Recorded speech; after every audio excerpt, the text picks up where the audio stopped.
फरवरी 1912 में Lahore electric supply company 5 lakh रुपए के सरमाए से कायम हुई। लाला कंपनी के बोर्ड ऑफ डायरेक्टर्स के पहले चेयरमैन बने।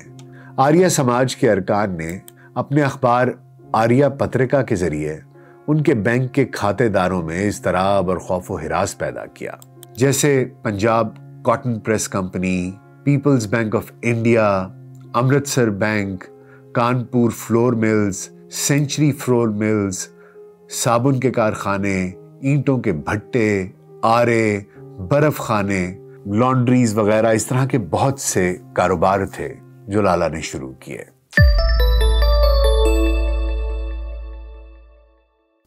वीएलसी पॉडकास्ट में डॉक्टर नासिर बेग के साथ खाकसार आपकी खिदमत में हाजिर है। बरे-सगीर पाक व हिंद की तारीख ऐसे बहुत से किरदारों से भरी पड़ी है जिन्होंने इस खित्ते के लिए, इस खित्ते के लोगों के लिए बेलौस काम किया, उनकी खिदमत की। एक ही गोल उनके सामने था कि कुछ अचीव किया जाए। बहुत मेहनती लोग। ऐसे कुछ किरदारों को हम आपके सामने ला चुके और कुछ किरदार मजीद रहते हैं, वो भी आपके सामने लाते रहेंगे। सरहद के दोनों तरफ एक तासुब है। वहां पर उधर की तारीख में अगर किसी मुसलमान ने कोई अच्छा काम भी किया है तो कोशिश की जाती है कि उसको ज़रा एक ग्रे फिल्टर के साथ दिखाया जाए। और यही हाल कुछ यहाँ पर है कि अगर किसी हिंदू ने या किसी मुसलमान के अलावा किसी और ने कुछ ऐसा काम किया है तो हम भी उसको ग्रे फिल्टर से, शक की नज़र से दिखाने की कोशिश करते हैं। आज बरे-सगीर पाक व हिंद की तारीख से एक ऐसा ही नाम आपके लिए लेके आए हैं, लाला हरकिशन लाल। लाला हरकिशन लाल कौन थे, उनका क्या एहसान है बरे-सगीर पर, पंजाब पर और खुसूसी तौर पर लाहौर पर, तो आइए आपको बताते हैं। आज के इस तेज रफ्तार दौर में भी जनूबी पंजाब के शहर लिया से सूबाई दारुल हुकूमत लाहौर पहुंचने के लिए लगभग आधा दिन दरकार होता है।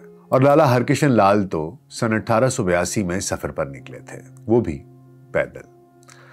13 अप्रैल 1864 को पैदा होने वाले हरकिशन लाल को वालिदैन की वफात के बाद चचा लाला हरजिस राय ने पाला और पढ़ाया। हरकिशन लाल बहुत लायक तालिब इल्म थे और वजीफा लेते थे। वजीफे ही पर इन्हें लाहौर के कॉलेज में दाखिला लेना था, लेकिन सफर के लिए पैसे न थे। उनके बेटे के.एल. गाबा के मुताबिक उन्होंने कई दिन सफर किया, ज्यादातर पैदल, और कहीं कोई छकड़ा मिल जाता तो उस पर। दिन में सफर करते और रात को सड़क के किनारे पुलों पर सो जाते। गवर्नमेंट कॉलेज लाहौर में रियाजी, मुआशियात और फारसी उनके पसंदीदा मज़ामीन थे। जब उन्होंने बीए में सूबे में दूसरी पोजीशन हासिल की तो उन्हें कैम्ब्रिज में 3 साला पढ़ाई के लिए स्कॉलरशिप मिल गया। लाला के बेटे गाबा लिखते हैं कि 1890 में लाला हरकिशन लाल हिंदुस्तान वापस आ गए।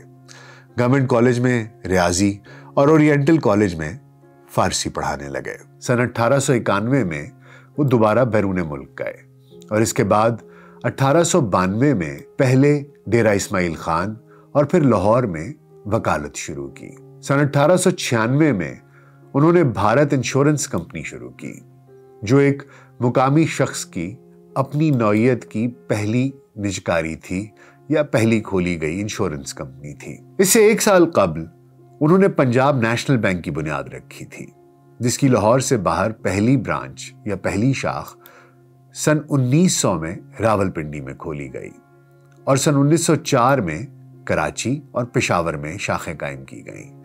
लाला हरकिशन लाल ने 1901 से 1906 तक कई कंपनियां और मालियाती इदारे कायम किए, जैसे Punjab cotton press company, people's bank of India, Amritsar bank, Kanpur flour mills, century flour mills, साबुन के कारखाने, ईंटों के भट्टे, आरे, बर्फ खाने, लॉन्ड्रीज वगैरह, इस तरह के बहुत से कारोबार थे जो लाला ने शुरू किए। पंजाब नेशनल बैंक समेत कुछ इदारे अब भी काम कर रहे हैं। ये बैंक पाकिस्तान बनने से पहले ही दिल्ली मुंतकिल हो गया था। दस्तावेजात से पता चलता है कि उस वक्त की पंजाब हुकूमत सरकारी दफ्तरों में बिजली की फराहमी चाहती थी।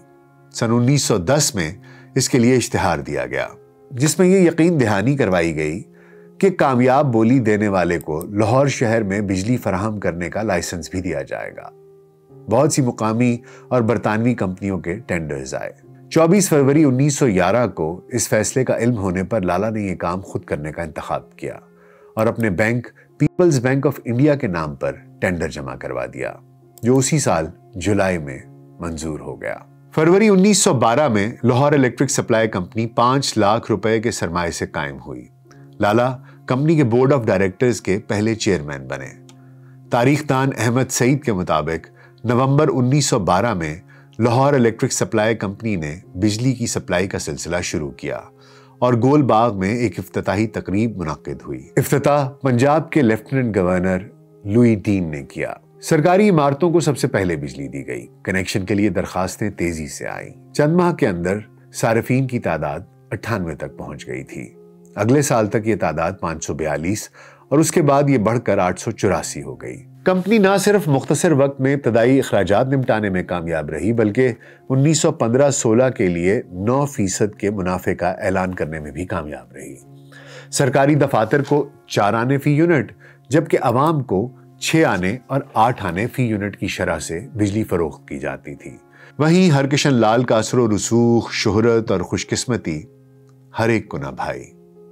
ان کے بیٹے کے ایل گابا لکھتے ہیں کہ کچھ لوگوں نے دیکھا کہ وہ لیفٹیننٹ گورنر کے ساتھ نمائش کا افتتاح کرنے ایک ہاتھی پر سوار ہو کر جاتے ہیں۔ لاہور میں اپنی نوعیت کی صرف 2 موٹر کاروں میں سے ایک میں سفر کرتے، جبکہ ان کے حریف سائیکل یا تانگا وغیرہ استعمال کرتے۔ تو لوگوں نے سوچا کہ لالا کی اہمیت کم کرنے کا یہی وقت ہے۔ گابا کے مطابق سن 1913 میں آریہ سماج کے ارکان نے اپنے اخبار آریہ پترکا کے ذریعے ان کے بینک کے کھاتے داروں میں اضطراب اور خوف و ہراس پیدا کیا۔ لیفٹیننٹ گورنر مائیکل اوڈیئر کو ہرکشن لال سے خاص بیر تھا۔ گویا اپریل 1915 میں پنجاب میں مارشل لاء میں خلل ڈالنے کے الزام میں لالا کو گرفتار کر کے جلا وطن کر دیا گیا اور پھر ایک خصوصی ٹریبیونل کے ذریعے ان پر سازش اور بغاوت سمیت مختلف الزامات کے تحت مقدمہ چلایا گیا۔ تب بجلی کمپنی اپنے نئے ترقیاتی منصوبے کو عملی شکل دینے میں مصروف تھی۔ لالا گرفتار ہوئے تو رائے بہادر موہن لال نے اس کمپنی کو چلایا۔ تاہم لالا نے 2 سال کی کم سزا بھی پوری نہیں کی۔ موٹینگو چیمسفورڈ اصلاحات 1919 کے نفاذ کے بعد اور موٹینگو کی سفارش پر عام معافی کا اعلان کیا گیا۔ ہرکشن لال اور ان کے ساتھیوں کو رہا کر دیا گیا۔ لالا نے جیل سے رہا ہونے پر لاہور الیکٹرک سپلائی کمپنی کی سربراہی پھر سے سنبھال لی اور سن 1919 میں ہی لالا ہرکشن لال کو پنجاب حکومت کا وزیر زراعت اور صنعت مقرر کر دیا گیا۔ 2.5 سال وزیر رہنے کے بعد ہرکشن لال کاروبار کی جانب واپس آ گئے۔ گابا کے مطابق لالا ہرکشن لال ایک اہم بینک، ایک انشورنس کمپنی، 6 یا 7 فلور ملز، چینی کے کارخانے، بجلی سپلائی کمپنیاں، مختلف ایجنسیاں اور سٹورز کے مالک بھی تھے۔ ان کے کاروبار نے یورپ میں برآمد کنندگان اور مینوفیکچررز کی توجہ مبذول کروائی۔ لاہور الیکٹرک سپلائی کمپنی نے بجلی فراہمی کا دائرہ کامیابی کے ساتھ ذیلی کمپنیوں کے ذریعے سیالکوٹ، روہتک اور حصار، راوڑی اور سرسا، پشاور، لاڑکانہ، کٹنی، بلاسپور، فرخ آباد، سراج گنج اور شہادرہ تک پھیلا دیا۔ صرف یہی نہیں بلکہ کمپنی نے شہادرہ پاور اسٹیشن کے ذریعے 1930 سے 1933 تک امرتسر کو بھی بجلی فراہم کی، کیونکہ وہاں حکومت کے ہائیڈرو الیکٹرک پروجیکٹ میں کچھ تاخیر تھی۔ یہ فراہمی تب بند ہوئی جب ہائیڈرو الیکٹرک سسٹم فعال ہو گیا۔ 1931 کی کساد بازاری سے ہر کاروبار کی طرح ان کا کاروبار بھی متاثر ہوا۔ اس وقت کے پنجاب ہائی کورٹ کے چیف جسٹس سر ڈگلس ینگ نے ہرکشن لال کے خلاف قانونی چارہ جوہی کرتے ہوئے انہیں توہین عدالت، دیوالیہ پن اور ریسیورشپ یعنی کہ باقی داری کا مجرم قرار دیا۔ سوم آنند 1976 میں چھپی اپنی کتاب باتیں لاہور کی میں لکھتے ہیں، ہرکشن لال دولت و ثروت کی جس مسند پر بیٹھے تھے وہ جلد ہی ان سے چھن گئی۔ پنجاب کا سب سے بڑا سرمایہ دار کوڑی کوڑی کو محتاج ہو گیا۔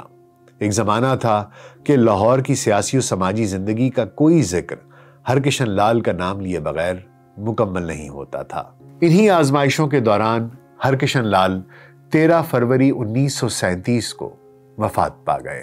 लाहौर की क्वींस रोड पर गंगाराम अस्पताल के बिल्कुल सामने, जहां फातिमा जिन्ना मेडिकल कॉलेज है, लाला का शानदार घर था। इसी घर के हवाले से के अलगाबा लिखते हैं, अगरचे लाला हरकिशन लाल ने एक महल बनाया था, लेकिन खुद एक छोटे से कमरे में रहने को तरजीह देते थे, जो बेडरूम, ड्रेसिंग रूम और नींद दफ्तर भी था। इस कमरे की सजावट के लिए उन्होंने एक मुसव्विर को भिखारियों की तस्वीरें बनाने का हुक्म दिया। तकरीबन 100 ऐसी तस्वीरों के दरमियान वो रहा करते थे और इन्हीं तस्वीर के दरमियान काम किया करते थे। पूछा जाता कि ये सब क्या है, तो वो कहते, हर आदमी भिखारी है। मैंने जिंदगी का आगाज गुर्बत में किया था और मेरे इर्द गिर्द ये तस्वीरें मुझे कभी भूलने नहीं देंगी कि मेरी इब्तदा क्या थी। कामयाब लोगों का एक बहुत बड़ा वस्फ ये भी होता है कि वो अपने माजी से शर्मिंदा नहीं होते। वो अपनी कमजोरियों को अपनी स्ट्रेंथ बनाते हैं, उनकी आंखों में आंखें डालकर देखते हैं और उनसे इंस्पिरेशन हासिल करके कामयाबी की तरफ कदम बढ़ाते हैं। लाला हरकिशन लाल का नाम मुझे यकीन है कि लाहौर के 90% से ज्यादा लोग नहीं जानते होंगे। किस्मत की क्या सितम ज़रीफ़ी है कि एक इंसान जो किसी ज़माने में एक शहर की जान था, जिसके बगैर उस शहर का कोई भी इवेंट, चाहे सरकारी हो गैर सरकारी हो, मुकम्मल नहीं होता था, जिसने उस शहर के लिए, उस शहर के लोगों के लिए क्या क्या काम किए, तारीख उसे भुला बैठी। तारीख के गुमनाम पर्दों से ढूंढकर ऐसे ही कुछ मजीद किरदार भी आपके सामने लाते रहेंगे। उम्मीद है आपको आज का पॉडकास्ट पसंद आया होगा। अपना बहुत ख्याल रखिएगा। फी अमान अल्लाह।